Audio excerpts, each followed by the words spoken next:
Hey everybody, welcome to another episode of In the Reef on Tealtown USA. I'm Kevin Lacey, and alongside me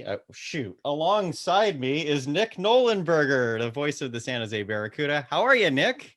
I'm doing good. We are back home in the Bay Area, so certainly happy about that. And things are good, but appreciate you having me. And hopefully, this is a kind of a sign of things to come. We can connect on a pretty regular basis. But all in all, things are good.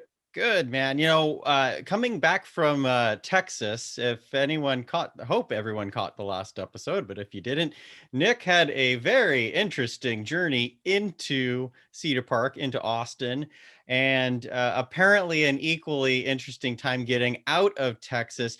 I expected to see you wearing like luau gear, like the sunshades and like a flowery t-shirt or something, because it's a summer-esque 72 today here in San Jose. So please, how was it getting out of Texas? Because it sounds like that was fun as well. Yeah, I mean, as most people are aware, I think at this point, Texas has been dealing with some historically cold weather, and we just happen to be there right smack dab in the middle of it. So, quite the trip, quite the adventure. Another chapter, I guess, in the book. You kind of file these things away as you continue along in your career, and you just count your lucky stars that nothing happened because there was some kind of, I would guess you could put it, maybe some sketchy moments, as we talked about last time, just with the bus. I think we caught up right after I got to the hotel. Did So you get a different driver on the way back? we ended up getting a different driver. I don't think she was too keen on driving us around after that point. She was just happy to get us to the hotel in one piece. But we did have another driver who we could jump into kind of the adventure that was the trip. But we had two drivers because we have two buses right now just to keep everybody as spaced apart as Right. possible. And one of the drivers, we got about 2 days in and she had enough. So they had to actually bring in a different driver because she just did not feel comfortable with driving on the roads. That's how bad they were. So, Oh, it had nothing uh, to do with Nick DeSimone partying on the bus a little too hard yeah, or no, anything like that, no, right? Nick behaving himself. Oh, okay. But no, yeah, it was just it was some treacherous conditions for sure. And if you're not used to it, I'm sure it was not the most comfortable thing to have that Right. many people, on a bus, and you basically have their lives in your hands. So happy to be home, happy to be safe, and certainly excited to hopefully get some games under our belt over the next week or so as we'll play our next three at home. Yeah, no kidding. I mean, so far here, this is the third episode, I guess you would say, of the season, if you count the preseason episode. And if you missed the first two, please go back and check the archives on Tilltown USA on all your favorite social media and podcatching platforms. But so far, the Barracuda were supposed to have played 8 games on this schedule, and actually 9 if you included the originally scheduled game for Stockton today. That isn't, or today as of this recording, that is not happening. The Barracuda have only played 4 so far. We covered the 2 against Tucson on the last episode. We got 2 out of 3 against Texas. A mixed result there, but I think some signs of growth there. Tell me about the 2 games that you called in Texas, Nick. Well, you mentioned that it should be 9. Actually, it should be 10 because we had our first game technically canceled. We played, what was it, 4 out of a possible 9 games on that road trip. We would have been playing another one, as you alluded to, had the Right. schedule stayed as what it was originally projected to be, with Stockton going up to that Canadian division. They were obviously plucked from our schedule, but um, there's some encouraging things. We've got, such a young team, and you deal with this every single year in the American League, where you've got these young players coming in, trying to get their feet wet, getting used to the speed and the tempo and the physicality that is in the pro level, especially at the American League level. So you're going to have some growing pains, but the guys you expect to contribute right away and kind of hit the ground running are the guys who've been here for a couple years, and I think that's where you find the early examples. We've only played 4 games, but the early games so far, you're getting contributions from the guys you expect, and that's the Alexander Trues, the Joel Shellmans, the Jaden Halbgewachs,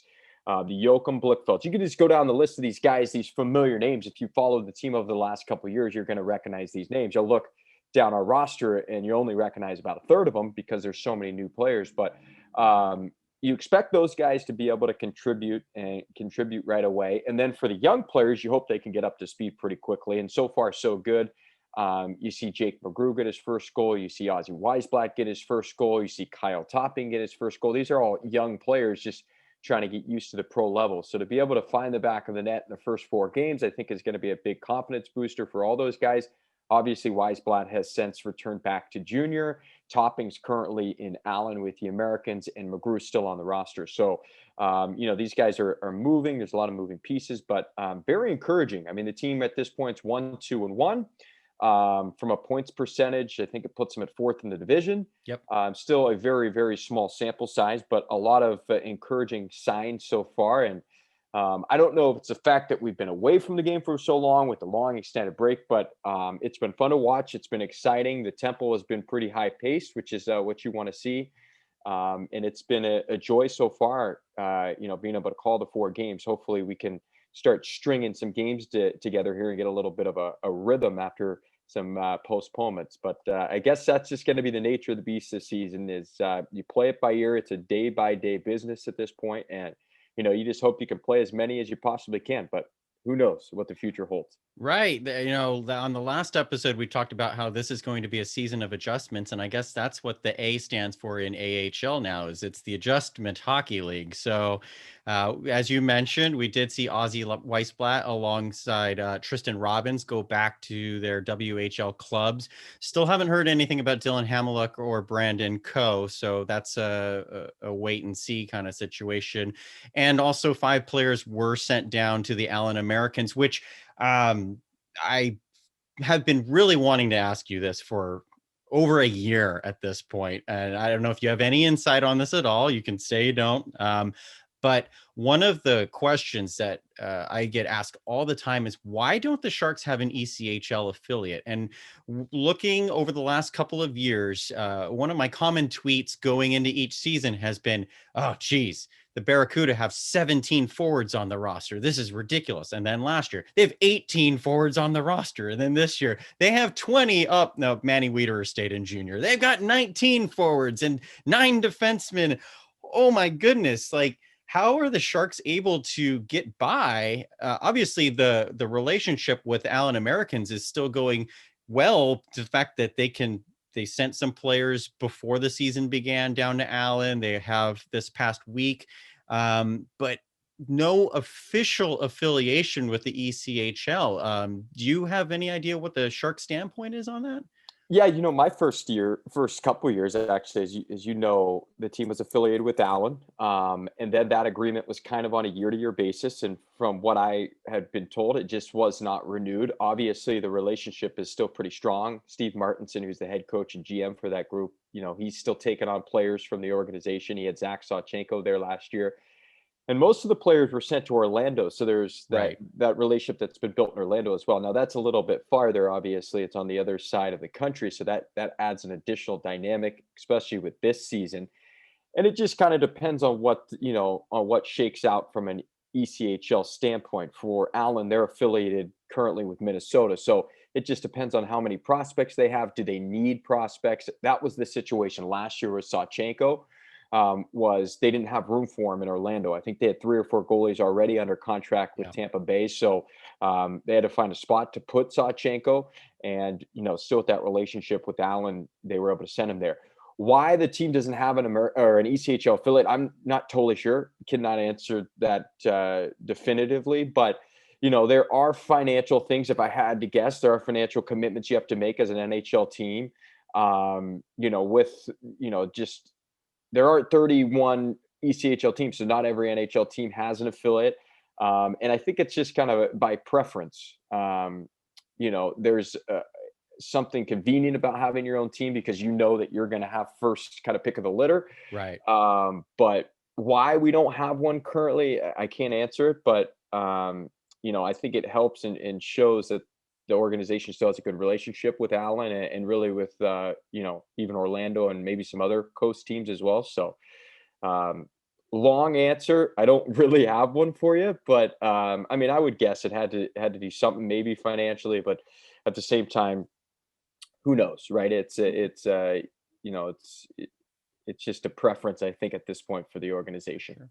Well, what it's still working for them because they are able to sign players as needed, and which is actually all the more impressive because the ECHL is definitely not operating at full capacity this season. I can't remember the number of teams who started the year, but it has dropped since the start of the season. And the Brampton Beast folded altogether this past week as well. So the fact that Allen is still welcoming for players to come in when there's even more of a log jam with about half the teams as that league normally has. I think that's impressive. But as much as we'd like to talk about the ECHL, let's get back to the AHL. So the last set of games that were supposed to be played were against the Tucson Roadrunners, the basically the back half of the um, 6-game set that they would have had with Tucson. Now, all 3 games were postponed because of coronavirus concerns. At least 3 players or 3 members of the Roadrunners, I assume, tested positive, but for COVID-19 related issues, were pulled. To my knowledge, and we didn't actually touch on this the last episode, so I do want to just put it out there real quick, and maybe you can just confirm if I'm correct on this, but I believe that I am.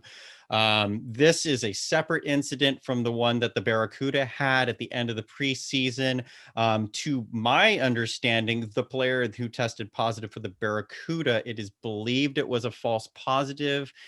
There were no other situations with that. That player stayed in Vegas. This is kind of a wrap up from the first episode that I didn't get to, but that player stayed in Vegas for quarantine, didn't travel with the team, eventually rejoined the team. But am I right that this is totally separate? We shouldn't be worried that a player from the Barracuda got 3 players from the Roadrunners infected, anything like that? No, no, this is completely separate. Obviously, we played Tucson to start the season and then made our way out to Texas. But yeah, this is a completely separate situation. And it's just going to be the nature of the beast this year. You know, you've got to expect that these things have the potential of happening. You hope they don't. You try to mitigate it as much as possible. You know, we talked about it last time with the Barracuda. Everybody's got their own separate rooms. You know, in a normal season, guys are basically, you know, you've got a roommate. We usually have one bus. We've got 2, so you know they're doing everything in their power to avoid these types of situations, and that's really, you know, that's within the Sharks organization. I'm not speaking for everybody else, for every other team, but yeah, it's a totally separate issue. Yeah, unfortunate for Tucson that they had to deal with that, but I think everybody's, you know, going to side on the side of caution at this point, just to make sure that these things are stopped kind of in their tracks. But yeah, completely different. Cool. Awesome. Awesome. Well, moving on from that 3-game set that I guess is to be determined whether or not those games are actually played, because the Barracuda and the Roadrunners have no further scheduled games the rest of the season. So I'm curious. I'm kind of curious to see if maybe that game number 1 that got canceled turns into a postponement, and maybe they get all 4 in. That's a lot to squeeze in. So I guess we'll see on that. But the next game is going to be on what's today's date? Tuesday. So it'll be Thursday against the Bakersfield Condors, the affiliate of the Edmonton Oilers. And I think that's some home cooking is going to be good for these guys. I mean, I think the Barracuda put up good efforts in all 4 games that they played on the road, but it must be nice being home. I mean, even for you, I'm sure it's great being back home. And but is this game going to be at Solar for America Ice? I'm going to follow up on that, but I just want to ask you, what are your thoughts about the upcoming game against Bakersfield? Yeah, so the next 3 games are actually going to be at Solar for America Ice. We'll be playing, I think it's 7 games in total, out of what is now 19 home games. 2 of Right. those games played in Tucson, 7 will be played at Solar for America Ice, and then the remainder of the games will be played at SAP Center. What's different about this year than years past is there's no double days. You'll get the Barracuda playing in the afternoon, the Sharks playing at night. That's not happening. And then they've got to have, a certain amount of time where the building can kind of, switch between the two. They don't want any intermingling between the two teams and between, the Sharks and whatever NHL team is in town. They don't want anything crossing over. That being said, the Barracuda are basically following the same protocols the NHL is. So everybody's getting tested before they come into the building. You have to have a negative test before you can enter either building. So the Barracuda are following all the NHL protocols. So that way there's, an easier transition for players going up and down. And that was kind of part of what the league mandated. So, excited to be back home. I think everybody's excited. You heard it from the Sharks a couple weeks ago when they finally returned back home. There was just this kind of joy that was felt through the locker room. I think the same thing can be said for the American League guys as well. A lot of these guys, they live together in terms of having roommates. The NHL guys, they're older, they have families. So for them, it's returning back to their families. I think for the younger guys, it's just having some semblance of consistency. And for some of these guys, they hadn't even been to San Jose, at least not since Yeah. development camp 2 years ago. For the really young guys, Weisblatt and Robbins, they didn't get a chance to even make their way out to San Jose. But Brandon Coe, who hadn't been here, an opportunity for him. So just getting comfortable with the city, and it's not bad. You're spending time in Texas where it's completely frozen over. You're able to come back to the Bay Area and it's in the 70s, and it's been beautiful the last few days. So when it comes to Bakersfield, I think there's some pieces left from their really good team they had a couple years ago. Right. Just looking at the roster, they've got a couple prospects who are highly touted as well. A couple second rounders on their roster. A team that kind of struggled out of the gate so far. It'll be our first time seeing them, but they lost their first 5. I think they've reeled off their last 2. So it'll be fun. It'll be fun to kick it off against Bakersfield and then 2 games against Ontario on Saturday and Sunday. So I know everybody's excited to be home. I mean, it's been nice to practice at home. It's been nice for guys to be able to settle into the city. And I know personally, I can speak for myself. It's been really nice to be home. I know my girlfriend is happy I'm home. My puppy's happy I'm home. So at least they're acting like they're happy I'm home. So it's been good so far. Right on. Well, I think the game on Thursday is going to be an interesting mix between the very young Barracuda, which, I mean, that's almost you don't even need to mention the very young Barracuda, because it's, I believe, 4 years running where they are either the youngest or second youngest team in all of North American pro hockey. So, but versus a more veteran lineup in Bakersfield, I guess you'd say veteran, because Joe Gambardella has been there a couple of years. Tyler Benson's been there a couple of years. You've got Alan Quine, who I'm looking at 0 goals in 7 games, and he always finds a way to hit the back of the net against the Barracuda. So that's a little worrisome for me. But Adam Cracknell was brought back from Europe to play this season for Bakersfield. So Ryan Stanton on the back end. So it's going to be an interesting mix of experience for Bakersfield versus the youth and hopefully exuberance of the Barracuda. It should be a good game. So I'm looking forward to catching that. I do want to, since this game is being played at Thor for America Ice, I will ask you, because only 7 games of the 19 you mentioned are being played there. Do you have any perspective as to why maybe not all of the games are being played at Soul for America Ice? Because building costs are generally high, running out of an NHL arena. Do you think that maybe it's like having a blend kind of keeps players on their toes and gets them kind of a taste of how it is being in a more cavernous building like SAP Center? Is there anything behind only the 7 games versus maybe all of the games being at Solar for America Ice? To be honest, it's actually easier for, maybe not for the equipment guys, because they've got to, carry the equipment back Sure. and forth between the 2 buildings, and it's a little bit different setup. But from a building standpoint, it's actually much easier to operate out of SAP Center. Oh, okay. The biggest problem this year again is the double days, and just the schedule and adjusting to the schedule, and everything that has gone into it. Pardon me. So that is the answer right there, is the fact that you can't have these double days. They've got to get the building cleaned out, and they're with the COVID protocols and getting people in and out of the building. That is the reason why they're playing these 7 games at S4A. I don't think that would be, even with no fans, that's not what they would choose, I think, organizationally, if they had to choose between the two. So, eventually in a couple years, we'll have our own building and we'll Right. be at Solar for America Ice on a full-time basis, but in an arena. So, I think once we get a couple games under our belt, things will be much more streamlined. As you would imagine, we're dealing with setting up AHL TV and getting, wires and cables hooked up in a situation, in an environment that we would not be in normally. So get past that first game, I think we'll be cruising along. But yeah, that's the main reason why we're playing these 7 games at Solar, is because of the conflict with the Sharks schedule and just the building as a whole.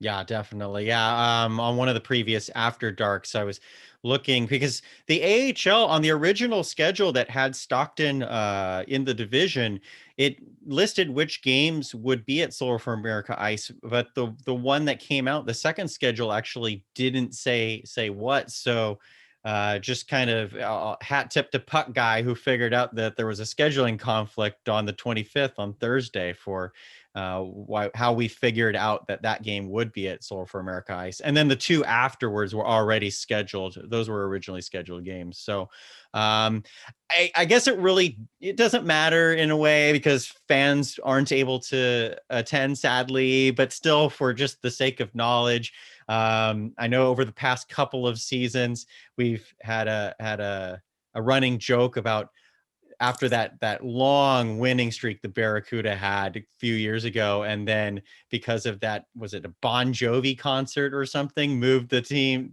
over to Solar for America Ice, and we lost to the Texas Stars. Blame Bon Jovi for all of the Barracuda problem. Anytime there's a problem, it's Bon Jovi's fault. So there you go.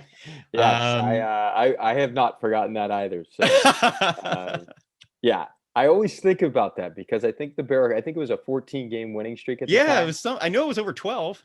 and I believe it was a 1-0 loss, and it may have Was it a this was shootout loss too? I believe it was a 1-0 shootout loss. So, uh, yeah, yeah, that was a magical year. That was year number 1 for me. But yeah, you'll never forget that, because they were on that winning streak, and it all came to a halt because of the one game that was played over at S4A. But I guess what do they say in basketball? The ball doesn't lie. I guess the puck doesn't lie either. So both Right. teams are playing on the same surface. Well, Bon Jovi being a New Jersey band, if the Barracuda ever go to the Calder Cup finals against the Binghamton Devils, we will be sure to boo them extra heavily loud when we are allowed to go back to games. So, but I do, just before we wrap up the show, I just kind of want to talk about some roster moves. We already mentioned the roster moves earlier, but Christian Jaroš is a player who's been a little bit interesting. He was acquired before the start of the AHL season, when Trevor Carrick was moved in that 3-team trade. But Christian Jaroš has not suited up yet, and there was a quarantine situation going on there, coming from Canada into the United States. He had to quarantine for 2 weeks, and I imagine there were some visa issues that probably needed to be sorted out. But was Jaroš scheduled to play one of the games against Tucson, perhaps? Because I was surprised he didn't suit up against Texas, and we haven't heard a whole lot of that. So do you have any idea what's going Yep. on with I his? was I was a little bit on the same boat. Wasn't sure exactly where he was. He was not with the team in Texas, but I Okay. did get word that he was in Tucson and he was waiting for the team to arrive. Oh, okay. He had been skating in Arizona, just kind of waiting for the group to return. And then, of course, with the games being postponed against Tucson, I believe, and I could be wrong, I believe he traveled back. He traveled back with somebody. He did not fly on the plane, so I don't know if it was a fellow player or a staffer, but he did travel back. So I would expect him to play on Thursday, and I expect him to be into the lineup. So um, still doing some of my research heading into this game, but I don't think he's played any preseason games. No, And maybe one for so Belleville, you got but to go back. All yeah, that's what I was curious about. actually no, because Belleville wasn't allowed to play because of the Ontario restrictions. So There you go. So it's been a long time since he's played games. He's been practicing all week with the team. So Probably just trying to get his legs under him as he gets ready for game action. But I would expect, I've not seen the lineup, but I would expect him to play on Thursday. Sure, sure. And then Josef Koronash was sent back down from the Sharks taxi squad. So I assume he'll be getting the start Thursday, perhaps. I know we Yeah, saw Sam Harvey start both games in Texas. I was surprised Sawchenko didn't get one, but Koronash back in. yeah. I was expecting Sachenko to probably Sorry, play on that Kojanash. We talked about that on the last show. Tuesday. Kojanash. Yeah, I was expecting Sachenko to play on Tuesday. With Josef coming back down, coming back to the American Hockey League, getting assigned, I would expect him to probably play on Thursday. He's one of the organization's biggest goaltending prospects. They want to get him games. Hasn't played in a while. He's been stashed away on the taxi squad. So I would expect him to play on Thursday. If he doesn't play Thursday, certainly on Saturday or Sunday. Cool. Right on. Now Ozzy Weissblatt was sent back, and Tristan Robbins as well. Weissblatt got his first professional goal. Love the excitement. I err on the side of show your emotion when you score goals. So I loved seeing that. Do you think do you think there were positive things that you saw in his game that you can take back to the W and hopefully just be a better player? What were your overall thoughts on Weissblatt and Robbins? Yeah, I mean, this is a situation that you'd never get to see, right? We spoke about it a little bit last time with Mm-hmm. two young players who would have been back in junior. Instead, they get an early taste of the pro game, and both of them, great kids. I think everybody enjoyed them being in the locker room. Brought a nice, youthfulness. They were excited to be there. Guys were happy to have them. So you'd imagine them going back, their confidence is going to just be that much higher. You're playing against pros. You have a little bit of success. I thought both of them pretty effective. You see, Weissblatt score that first goal and a great celebration, emphatic kind of double fist pump. Yeah, Um, that's my so, celebration. yeah. So, it's great to have these young guys, and I think it'll be great for them to go back and get some games and continue to develop. Still really, very early in their careers. Obviously, still have some junior eligibility as well. So certainly, I would imagine they'll go back and be even more confident players. I had a chance to catch up with Barracuda GM Joe Will earlier this week, and Cool. he recognizes how important that was, and the fact that they didn't even get to shake these guys' hands on draft day. They didn't have a development camp. They didn't get an opportunity to kind of build these relationships with these young players. Although, you do your pre-draft stuff, you get a feel for who they are as human beings, and that's going to be a big factor when you decide to draft them and have them join your organization. But this was a great chance for them to get assimilated. They didn't go into the Sharks training camp as you may see, in a normal year where they're able to be around, a Brent Burns or you go into all the veterans, a Logan Couture. So, they didn't get that experience, but they did get the American League experience, and they got to understand and get it in a taste for the pro level. So, what a valuable opportunity. And we could Right. see them again at the end of the year is kind of what Joe Will said. If their seasons wrap up quickly, we may even see some guys who finish up their college careers, because the college season's expected to Scott end in Reedy. about a month. Scott Reedy could be a guy who's coming in, certainly, who's having a really nice year. So there's some guys from the college ranks we may see. He even said Ivan Chikovic could be a guy who comes back from the KHL at the end of the year. So some guys who are there that we could see at the end of the year, and we may see these guys back again. So what a great experience for them. It was great to have them around. It's fun to see these guys a little bit earlier than we might in a regular season. But yeah, they're going to go back. I don't know the exact situation in the WHL, but I know that East Division is the one that's going to be playing. The West Okay. is still kind of trying to figure out what their plan is. Not sure if it's a border issue because they've got some American teams in that Western Right. division. But these guys are going to go back. I know they've got a quarantine, and then I believe they're playing in almost kind of a bubble situation when they do get back there. So it'll be interesting how things shake out. But I know for a fact that they really enjoyed their time in San Jose and just getting a taste of what it was like to be a pro hockey player. Right on, right on. Well, I know that some of the folks who sent me tweets at Kevin Lacey 22, and of course you can send them to at Nick Nolan. That's Nick's Twitter, Nollen. We're asking about Weissblatt, and I've gotten some tweets about Jake McGrew, Zach Gallant's another one. So we'll touch up on these players in future episodes as the season moves along. Joachim Blichfeld, I think, has really shined so far with the 6 points in 4 games. And I always rave about his lethal shot, his NHL level shot that he had even in his draft year. Pretty incredible. So look forward to seeing him on that. So we'll talk about those on future episodes. And folks, if you haven't already subscribe to Tealtown USA, now's the time to do so. Since we do kind of do these shows infrequently, we want to make sure that you hit the little alarm bell down in the corner so that you know the next time that Nick and I are on In the Reef here. So I'm going to ask you the most ball-busting question of the show. Where can I get one of those Barracuda masks with the little number on it? That's what I want to know. Because those I've seen the YouTube videos, the player interviews that you've done, and I think those are pretty sweet. And I'm like, if I could just get a little number 22 right there with the Barracuda, that'd be pretty sweet. So I was actually it's funny you say that, because I was talking to our equipment manager, Mike Murphy, just the other day about them. I'm kind of, I would say, almost a little bit of more of a goalie equipment nerd. Yeah, I think okay.